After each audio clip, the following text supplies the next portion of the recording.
भारतीय प्रतिज्ञा करते हैं कि देश हित के लिए हम किसी भी बच्चे को भीख नहीं देंगे।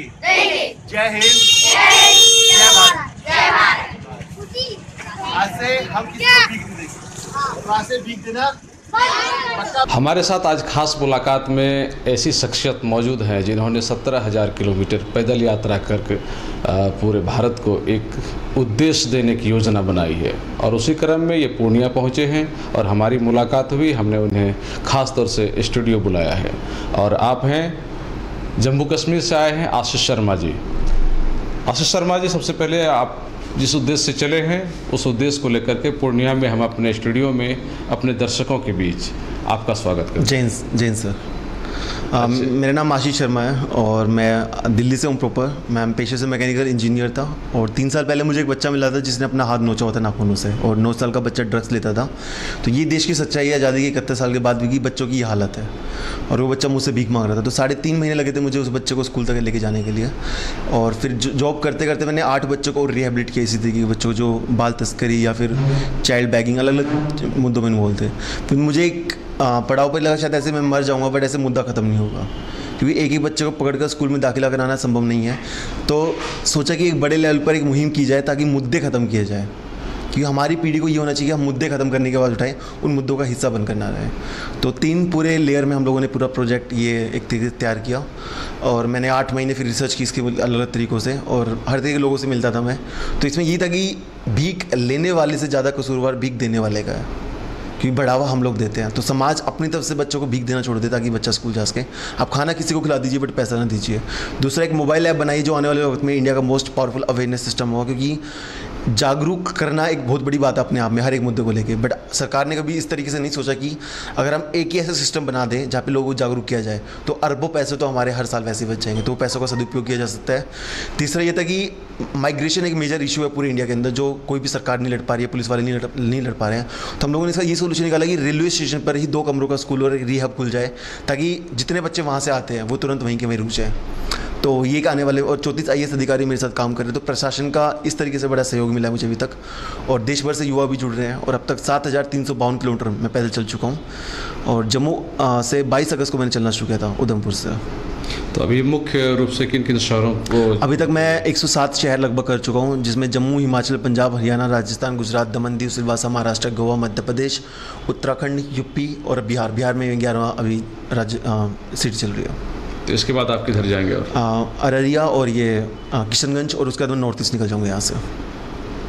और इसके बाद जब आपका ये समापन होगा तो कहाँ आपने समापन मैं पहली श्रद्धांजलि भगत सिंह को दी थी, आखिरी श्रद्धांजलि अब्दुल कलाम आज़ाद सर को दूंगा क्योंकि अब्दुल कलाम आज़ाद सर का एक विज़न था कि 2020 तक हर बच्चा स्कूल जाए। भले आज वो हमारे बीच में ना पर हमारी पीढ़ी को जो उनको आदर्श मानती है कम से कम उनके उस विज़न को पूरा करे जो वो देखते थे और हमारी पीढ़ी कहीं ना कहीं एक असर भी हो रहा है इसका पूरे देश के अंदर। और उम्मीद है कि मेरे घर जाने से पहले एक पूरा देश मतलब भीख देना छोड़ चुका होगा और हमारा देश बाल भिक्षावृत्ति मुक्त हो चुका होगा। अच्छी बात आशीष जी आपसे जानना चाहेंगे कि हम लोग पढ़े हैं कि भारत का काफ़ी गौरवमय इतिहास रहा है। किसी समय भारत को सोने की चिड़िया कहा जा रहा था और इन दिनों में अचानक ऐसा क्या हो गया? चूँकि आप जब इस यात्रा पर निकले होंगे तो कुछ ना कुछ एनालिसिस आपने किया होगा। सर काफ़ी सारे ऐसे इसमें मुद्दे इन्वॉल्व है क्योंकि हम स्वार्थ, मैं सिर्फ 2 चीज़ बोलता हूँ, हम स्वार्थी हो गए हैं अभी। ठीक है, आपको कुछ करना है तो आप स्वार्थ देखते पहले, उसके अलावा कुछ नहीं दिखता है। दूसरा कि हमारा ज़मीर मारा गया है। एक बंदे को सरकारी नौकरी मिलती है तो बंदा सिर्फ सरकारी नौकरी बचाने में लगा रहता है, अपनी ड्यूटी दायित्व जो देश के प्रति है उनको भूल चुका है। तो कहना ये ज़्यादा जिम्मेदारी है क्योंकि अगर ज़मीर होता तो शायद हम सोने की चिड़िया को नहीं बेचते, अपना वो ज़मीर नहीं बेचते, पर वो ज़मीर बिका गया तभी ईस्ट इंडिया कंपनी आई, तभी तमाम कहानियाँ स्टार्टअप हुई हैं। तो आज की पीढ़ी को भी ये कह रहा हूँ, आज भी सोने की चिड़िया थे नहीं, आज भी हैं, बट आपको ये एहसास तब होगा जब हम इन मुद्दों को ख़त्म करने की कोशिश करेंगे। तो मैं युवाओं से भी ये अपील करता हूँ कि मुद्दे खत्म करेंगे हमारे साथ। हमें यूथ को होना चाहिए अगर एक मुद्दा पकड़ा है तो एक ही मुद्दे पर रहें, जब तक वो मुद्दा खत्म नहीं हो जाता तो वो मुद्दे से हटे ना। अगर आज रेप के ऊपर बात कर रहा है युवा तो कम से कम ये होना चाहिए कि सिस्टम वो बने कि रेप ही ना हो। सजा का प्रावधान कोई सोल्यूशन नहीं है, इसका प्रावधान ये था कि मॉरल एजुकेशन सिस्टम पूरे इंडिया के अंदर इंप्लीमेंट की जाए, जो स्वामी विवेकानंद जी भी चाहते थे। तो ये चीज़ें थोड़ा बहुत यूथ को इस तरीके से सोचना पड़े। और पॉलिटिक्स देखो, राष्ट्रीय हित का झंडा जो पकड़े अब उसके साथ आया जाए, क्योंकि पॉलिटिकल पार्टी सिर्फ अपने पार्टी का झंडा पकड़ती है, राष्ट्रीय हित के लिए सिर्फ कहने की बातें होती है, होता कुछ नहीं है। यही कारण है कि आज़ादी के 71 साल के बाद भी टीवी तक भी कहने को ख़त्म हुई है, बट ख़त्म हुई नहीं है। स्ट्रीमलाइन मुद्दा, मेन स्ट्रीमलाइन मुद्दा आज भी है कि बच्चा भूखा सो रहा है, बच्चा स्कूल नहीं जा रहा है, ये मेन स्ट्रीमलाइन मुद्दा। अगर आज देश का हर बच्चा स्कूल जाता है, आज इतना लायक बनता है कि देश को आगे लेके जा सके, तो देश तो अपने आप सोने की चिड़िया बनेगा। बट वंचित रखने वाले कौन है जो मुद्दा उठा रहे हैं? आज दूसरा जो उठा रहे हैं वही उसी मुद्दे से हटे, क्योंकि अगर ये तमाम मुद्दे की, क्योंकि अगर आप बच्चे को शिक्षा ढंग से दे देते हैं तो वही बच्चा देश में IPS IAS ऑफिसर बन के हो सकता है कि देश का गौरवान्वित महसूस करवाए। बट हो क्या रहा है, उसी बच्चे को जानबूझ के शिक्षा से दूर रखा जा रहा है। अगर वो शिक्षित हो गया तो उनसे सवाल जवाब पूछ रहे हैं, आपने इस मुद्दे पर बात क्यों करी? तो कम से कम मेरी पीढ़ी ये जरूर सोचेगी, आप किसी भी पॉलिटिकल पार्टी को क्यों ना वो करें, अगर देश हित ये है, वो उस ध्वज जो अपनी पार्टी का पकड़ते हैं वो देश हित नहीं है। सिर्फ अपनी पार्टी को आगे लेके जाने के लिए सारे प्रोपेगेंडा होते हैं, तो ये चीज़ें समझनी पड़ेगी। सांप्रदायिकता की बात करते हैं, कोई समाजवाद की बात करते हैं, इस पर मैं एक बात देखता हूँ कि हर धर्म में लास्ट में एक चीज़ लिखी कि हर कर्म का फल 100 धार्मिक कार्यों से ज़्यादा होता है। तो मेरा भारत, अब मेरी युवा पीढ़ी कर्म करने का लालच करे। जब आप देश हित के लिए कर्म करेंगे तो धर्म का पालन अपने आप हो जाएगा।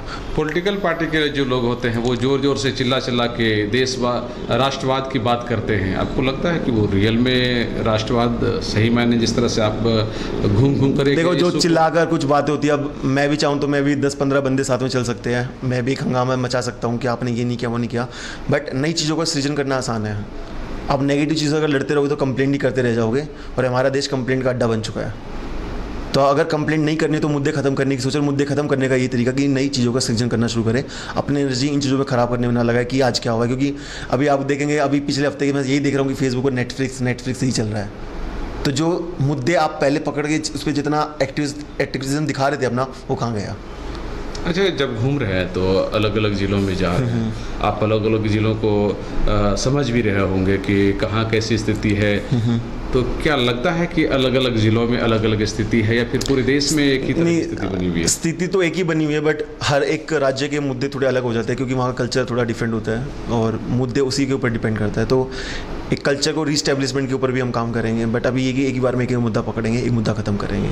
उम्मीद करें कि आप उम्मीद मत कीजिए सर, आप दुआएं दीजिए। बस आप दुआएं दीजिए कि ये मुहिम कम से कम आगे तक जाए, और कम से कम हमारी युवा पीढ़ी भी इस चीज़ को समझे कि मुद्दे खत्म करना जरूरी है। हम दर्शकों से भी उम्मीद करेंगे कि आपको, और मैं हौसले के लिए नहीं, हौसला तो देखो भगवान देता है अपने आप, और जब आप ऐसी बड़ी मुहिम पर चलते तो भगवान बहुत साथ देता है। और आप लोगों की दुआएं हैं, इतनी सारी माओं की दुआएं मिलती हैं रोजाना की, क्योंकि लड़ाई एक माँ के लिए, जिसका बच्चा किडनैप हो जाता है, बच्चा पूरी उम्र मिल नहीं पाता है, तो उस माँ की दशा पूरे उम्र भर क्या रहती है, हम ये भी चीज़ समझ नहीं पाते। एक लास्ट सवाल आपसे करते हैं कि जब आप जिलों में जाते हैं तो लोग वहाँ आपको किस तरीके से लेते हैं? थोड़ा नेगेटिव पॉजिटिव दोनों रहता है, बट पॉजिटिव ज़्यादा रहता है। दूसरा, मैं मुस्कुराता रहता हूँ तो सामने वाले को मौका देता ही नहीं कि वो मेरे तरफ नेगेटिव रहे। तो शाम को भले थक जाऊँ मैं, कुछ भी हो जाए, बट मुस्कुराहट अपने आप में एक बड़ी चीज़ होती है। इस दरमियान आप ठहरते कहाँ हैं, कैसे? जो मुझसे सवाल पूछता है उसे घर चला जाता हूँ, यही मेरा तरीका रहता है। बस उस जैसे आप चले हैं तो अब शाम को जो भी पूछेगा कि कहाँ रुकना है, मैं आपके घर रुकेंगे बस। अच्छा, ये हो गया घर का इंतजाम। My country child begging free for the development of every single child who is getting child। आप हमारे स्टूडियो के लिए आपने समय दिया, आपने बहुत अच्छा मुद्दा उठाया है, और पूरे देश के लिए एक गर्व की बात है कि अगर बाल श्रम, बाल ये शिक्षा है, ये तमाम चीज़ें जो समस्याएं हमारी हैं वो ख़त्म हो जाता है, तो निश्चित रूप से एक जो मूल उद्देश्य है हमारा वो ख़त्म होगा। चलिए, आपने समय दिया, आपका बहुत बहुत शुक्रिया। जय हिंद, जय भारत, जय बिहार। ये काफ़ी महत्वपूर्ण मुद्दा को लेकर के 17,000 किलोमीटर की पैदल यात्रा पर निकले हैं, और उसी दरमियान ख़ासतौर से पूर्णिया पहुँचे, और इन्होंने ख़ासतौर से कोसी आलोक टीम को समय दिया और काफ़ी अच्छी अच्छी बातें की है। और निश्चित रूप से इनका जो मूल उद्देश्य है वो अगर सफल होता है तो हमारे देश का एक बहुत ही महत्वपूर्ण, जो कह सकते हैं कि एक ज्वलंत समस्या है जो हमारे देश को परेशान कर रहा है, वो ख़त्म होगा, और बाद में फिर इस तरह के युवाएँ और भी सामने आएंगे तो अलग अलग जो समस्या हैं वो भी ख़त्म होगा। तो निश्चित आने वाले दिनों में हमारा देश सोने की चिड़िया भी कहलाएगा। कोसी आलोक के लिए सुमित के साथ मैं संजय कुमार।